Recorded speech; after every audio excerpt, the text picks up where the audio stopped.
नमस्कार दोस्तों।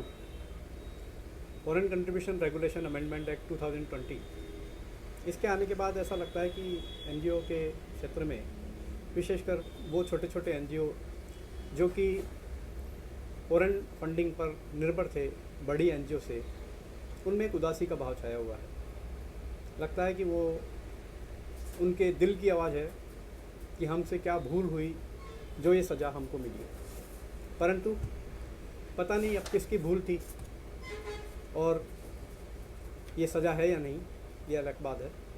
कानून बन चुका है, कानून की पालना करना आवश्यक है। कानून की पालना के संबंध में मैंने अपने पिछले वीडियो में स्टेट बैंक ऑफ इंडिया की डेजिग्नेटेड ब्रांच में अकाउंट खुलवाने के संबंध में कुछ जो लेटेस्ट इन्फॉर्मेशन हमारे पास में अवेलेबल थी वो आप सब लोगों के साथ में शेयर की थी।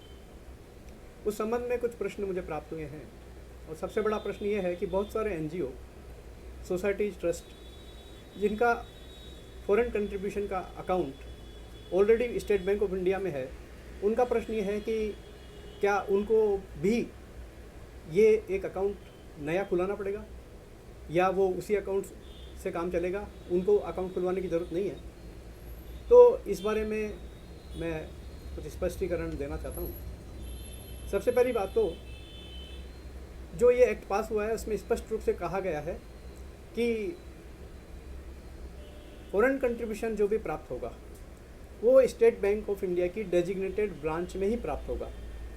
और जैसा कि मैंने बताया था कि वो designated branch state bank of India main branch new Delhi की संसद मार्ग या पार्लियामेंट स्ट्रीट में जो है उसको इन्होंने डेजिग्नेटेड ब्रांच घोषित कर दिया है।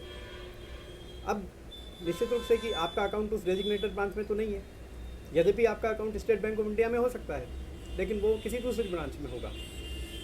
तो वो जो एग्जिस्टिंग अकाउंट है वो आप भले ही यूटिलाइजेशन के लिए काम में ले सकते हैं, लेकिन फॉरेन फंड रिसीव करने के लिए तो आपको इस ब्रांच में एक नया अकाउंट खुलवाना ही होगा। ये बात क्लियर है।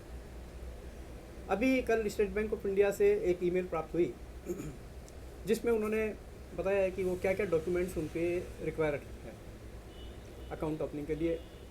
तो मैं जस्ट ब्रीफ करना चाहता हूँ। सबसे पहले तो जो सोसाइटी के डॉक्यूमेंट्स हैं, सोसाइटी का रजिस्ट्रेशन सर्टिफिकेट, सोसाइटी का पैन कार्ड, उसके बाइलास, यदि मेमोरेंडम आर्टिकल्स एसोसिएशन है तो वो, अदरवाइज कॉन्स्टिट्यूशन, ये सोसाइटी के डॉक्यूमेंट्स हो गए।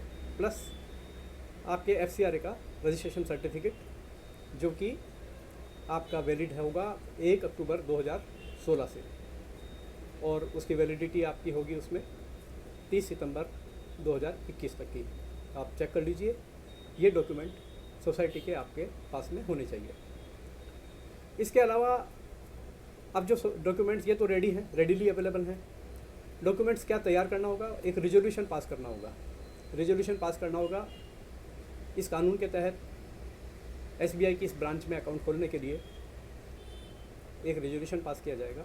उस रेजोल्यूशन पर सभी पदाधिकारियों के हस्ताक्षर होंगे।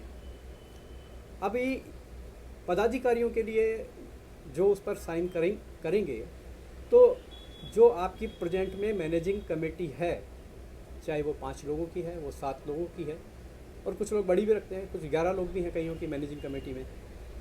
तो वो मैनेजिंग कमेटी के सभी सदस्यों के पैन कार्ड चाहिएंगे, सभी सदस्यों के आधार कार्ड चाहिएंगे, और इसके साथ में उनकी अंडरटेकिंग एक वो केवाईसी का उनका सेपरेट फॉर्म है, वो भी उनको भरना होगा। सभी सदस्यों को सेपरेटली भरना होगा और वो इसके साथ में लगेगा।